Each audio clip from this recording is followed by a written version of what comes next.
这是我第一次看到我父亲年轻时候的样子。这一年他是28岁，和我现在一样大。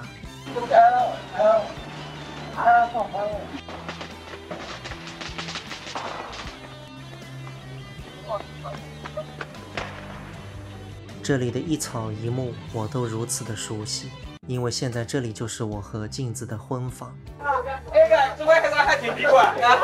站在最前面堵门的就是我的外公和外婆。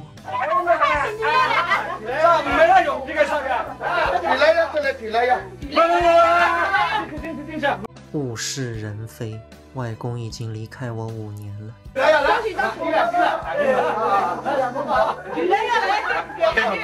父亲脸上洋溢着笑容，真好。从我记事到现在，就没看到他这么开心的笑过。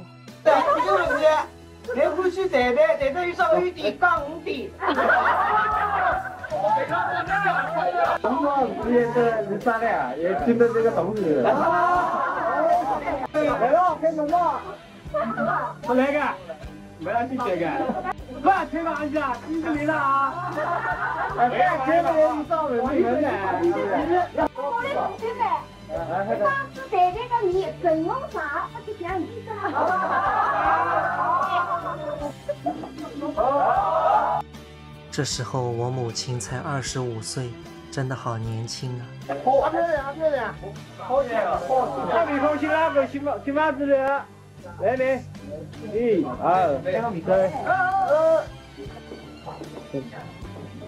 眼神不会骗人，那时候他们一定是相爱的。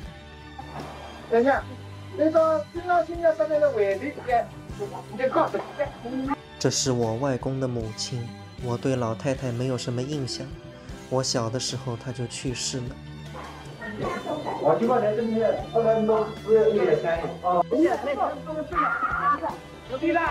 这一幕我时常在脑海中幻想，今天终于如愿以偿看到了。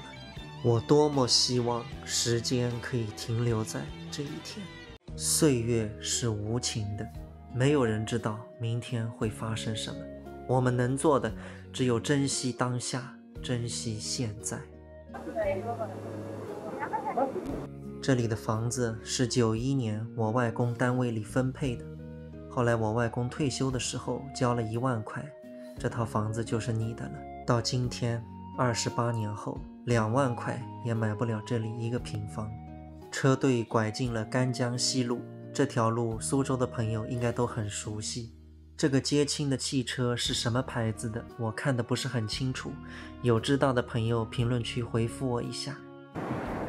都没底，我来这样跑。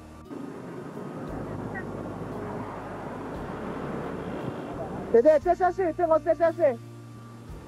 这个画面是让我比较吃惊的，没想到在95年，苏州的马路上已经有这么多汽车了。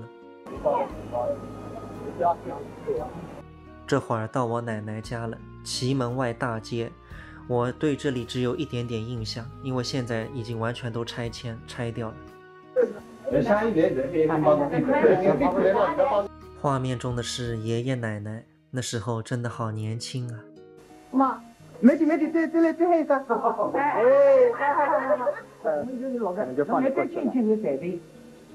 我们要是从南京进关的话，我连音响都可以带你。